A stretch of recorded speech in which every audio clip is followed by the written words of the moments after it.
इन 15-20 सालों में छोटे-मोटे इंसिडेंट होते रहते थे और 1964 में दोस्तों पैलेस्टाइन के द्वारा खुद को वापस खड़ा करने की ये कोशिश की गई और यासिर अराफात के द्वारा पैलेस्टाइन में पैलेस्टीनियन लिबरेशन ऑर्गेनाइजेशन नाम का एक ग्रुप इस्टेब्लिश किया गया, जो कि आगे चलकर टेररिस्ट ऑर्गेनाइजेशन के रूप में बदल गया। और टेररिस्ट ऑर्गेनाइजेशन का मतलब ही यही है दोस्तों कि वो ज्यूस पीपल को टारगेट करते थे। 1967 में इसराइल को ये रियलाइज होता है कि Arabic world, Egypt, Jordan, Lebanon, ये सब वापस इकट्ठा हो रहे हैं और इसराइल पर अटैक करने वाले हैं, क्योंकि पैलेस्टाइन खुद तो लड़ नहीं सकता था क्योंकि बहुत कमजोर था और उसकी आर्मी वगैरह भी नहीं थी। लेकिन अरेबिक वर्ल्ड का पैलेस्टाइन के लिए सॉफ्ट कॉर्नर हमेशा से था और अरेबिक वर्ल्ड को ये भी पता था कि ये जायनिस्ट फोर्सेज, ये इजरायली लोग डेड सी तक नहीं रुकेंगे।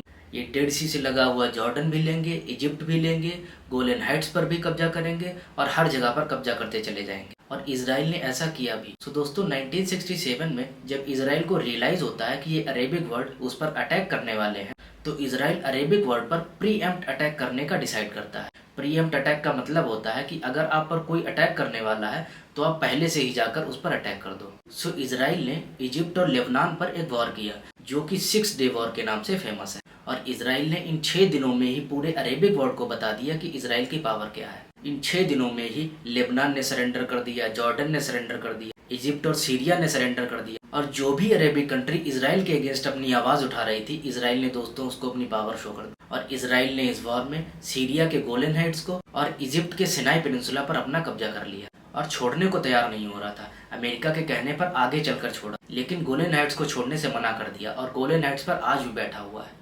अगर आपको स्पेसिफिक बताऊं तो इसराइल ने इन 6 दिनों में ही गाजा स्ट्रिप, वेस्ट बैंक, यरूशलेम, सिनाई पेनिनसुला और कंप्लीट गाजा स्ट्रिप पर अपना कब्जा कर लिया और इन 6 दिनों में ही पैलेस्टाइन और उसके आइडिया को तो खत्म किया ही, साथ ही साथ अरेबिक फोर्सेस की जो सुप्रीमेसी थी और उसका जो आइडिया था उसको भी पूरी तरह से इसराइल ने इन 6 दिनों में ही खत्म कर दिया। क्योंकि अरब वर्ल्ड को लगता था कि अगर हम एक साथ इकट्ठा हो जाएं तो हम इसराइल को हरा देंगे। इसराइल ने इन 6 दिनों में ही पूरे अरेबिक वर्ल्ड को एक कड़ा सबक सिखा दिया था दोस्त। सो इसराइल को मनाना पड़ा कि भैया कुछ तो छोड़ दो पैलेस्टीनियंस के लिए। तो इसराइल ने क्या किया, गाजा स्ट्रिप छोड़ी और यरूशलेम छोड़ा, लेकिन गोलन हाइट्स को छोड़ने से मना कर दिया और वहां पर आज भी बैठा हुआ है। तो ये थी दोस्तों स्टोरी 1967 तक की। 1967 के बाद दोस्तों 1971 में सऊदी अरब के द्वारा ऑयल के प्रोडक्शन पर कंप्लीट बैन लगा दिया जाता है और सऊदी अरब का कहना है कि जब तक इसराइल को सिनाई पेनिनसुला छोड़ने के लिए नहीं कहा जाता, तब तक हम किसी भी प्रकार का कॉम्प्रोमाइज नहीं करेंगे। तो अमेरिका ने इसराइल से रिक्वेस्ट करी कि आपको छोड़ना पड़ेगा ये चीज, आपके ना छोड़ने की वजह से पूरी दुनिया में ऑयल प्रोडक्शन रुका हुआ है। और दोस्तों इसराइल ने अमेरिका की इस रिक्वेस्ट को माना भी, लेकिन इसराइल ने पूरे वर्ल्ड को अपनी पावर शो कर दी थी और अरेबिक वर्ल्ड का मानना था कि हम ऑयल प्रोडक्शन को रोक करके पूरी दुनिया को अपनी पावर शो करेंगे।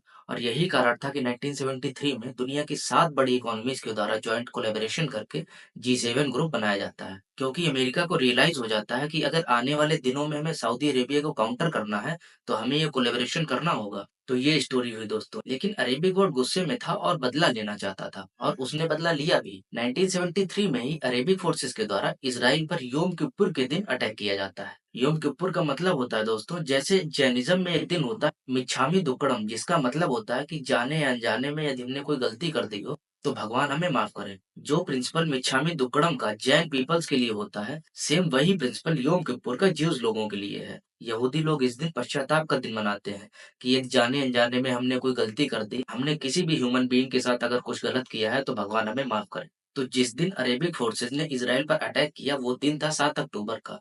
और अगर दोस्तों आपको याद हो कि 2023 में जब हमास ने इसराइल पर अटैक किया था, तो वो दिन भी 7 अक्टूबर का ही था। हमास के द्वारा 7 अक्टूबर की तारीख को इसीलिए चुना गया क्योंकि 50 साल पहले सेम इसी दिन अरेबिक फोर्सेस के द्वारा इसराइल पर अटैक किया गया था। सो 1973 में अरेबिक वर्ल्ड के द्वारा इसराइल पर ऑपरेशन लॉन्च किया जाता है, जिसमें उनको सफलता नहीं मिलती और इसराइल की पावर धीरे-धीरे और ज्यादा बढ़ती चली गई। अब आता है दोस्तों बहुत ही इंपॉर्टेंट टाइम फ्रेम 1987 का, जिसमें हमास नाम की टेररिस्ट ऑर्गेनाइजेशन का जन्म होता है। और ये तो पूरी दुनिया में होता आ रहा है दोस्तों। जब आप मिलिट्री से नहीं जीत सकते तो आप प्रॉक्सी वार करेंगे, गुरिल्ला वॉर करेंगे, टेररिस्ट हमले करेंगे डराने के लिए, जो कि हमारे यहाँ जम्मू कश्मीर में भी होता हुआ आ रहा है। तो हमास एक फ्रिंज एलिमेंट बन गया था और हमास के द्वारा इसराइल के अगेंस्ट इंतिफरदा ऑपरेशन लॉन्च किया जाता है। इंतिफरदा एक अरेबिक वर्ड है जिसका मतलब होता है रेवोल्यूशन या लड़ाई। इंतिफरदा शब्द कश्मीर के रिबेलियन ग्रुप्स के बीच भी बहुत ज्यादा फेमस है। जब वे पत्थर फेंकते हैं तो बात करते हैं इंतिफरदा और कहते हैं कि ये हमारा इंडियन फोर्सेस के खिलाफ इंतिफरदा है। तो जब-जब इंतिफादा होता है तो 10 या 15 दिनों में इज़राइल बहुत ही ज़्यादा एग्रेसिव हो जाता है और उन दिनों दोस्तों इज़राइल यूनाइटेड नेशंस के नॉर्म्स को भी नहीं मानता है,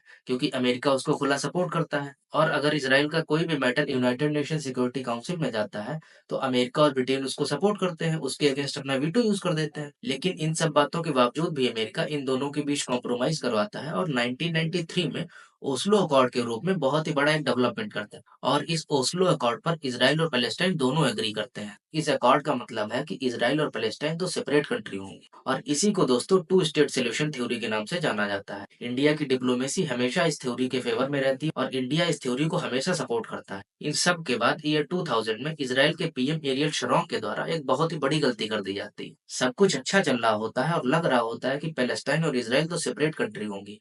लेकिन दोस्तों एरियल शरोन कहाँ मानने वाला था? एरियल शरोन के ऑर्डर पर दोस्तों हथियारों से lace Israeli forces Al-Aqsa mask में एंटर कर जाते हैं और अब अगर आप किसी की मस्जिदों में घुसेंगे तो ये अरेबिक वर्ल्ड के लिए बहुत ही गलत मैसेज था।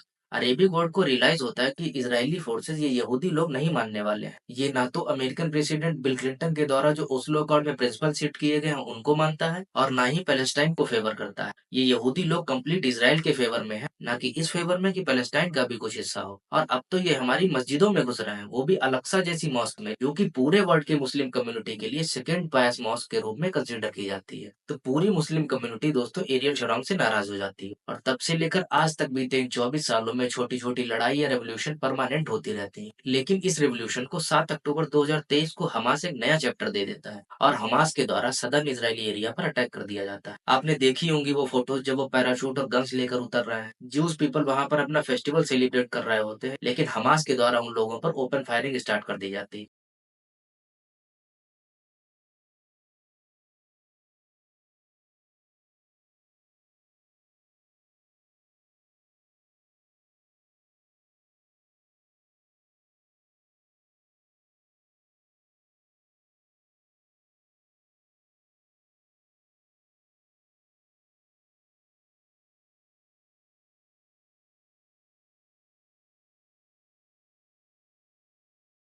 और यही मेन प्रॉब्लम है दोस्तों, ये हमास एक टेररिस्ट ऑर्गेनाइजेशन है, जिसे ईरान और लेबनान के हिजबुल्लाह के द्वारा सपोर्ट किया जाता है। और कितनी घिनौनी हरकत की गई इन लोगों के द्वारा। इन लोगों ने इजरायली औरतों के कपड़े फाड़ दिए, उनको नेकेड फॉर्म में अपनी जीप के पीछे बांध रखा है और हमने इजराइल को कैप्चर कर लिया कि नारे लगाते हुए पूरे गाजा स्ट्रिप में इधर-उधर घूम रहा है। अगर ये तरीका है आपका इजराइल को कैप्चर करने का, तो इसका मतलब है कि आप ज्यूज के परसिक्यूशन को सपोर्ट करते हैं और इसी वजह से दोस्तों अमेरिका और यूरोप हमेशा इजराइल के फेवर में होते हैं। उनका ये मानना है कि ज्यूज पीपल का परसिक्यूशन किसी भी कीमत पर अलाउ नहीं है। और इसमें ज्यूज जो कि इजराइल है ये भी बहुत बड़ी गलती करता है। हमास के द्वारा 7 अक्टूबर को जो किया गया वो बहुत गलत था। लेकिन उसके बाद से जो इजराइल कर रहा है वो तो और भी गलत है। पूरा गाजा स्ट्रिप दोस्तों 4 हिस्सों में बँट गया है और वहाँ जितने भी लोग रहते थे, इजिप्ट में एक बॉर्डर पड़ती है दोस्तों रिफाया। वे रिफाया को क्रॉस करके इजिप्ट में जा रहे हैं।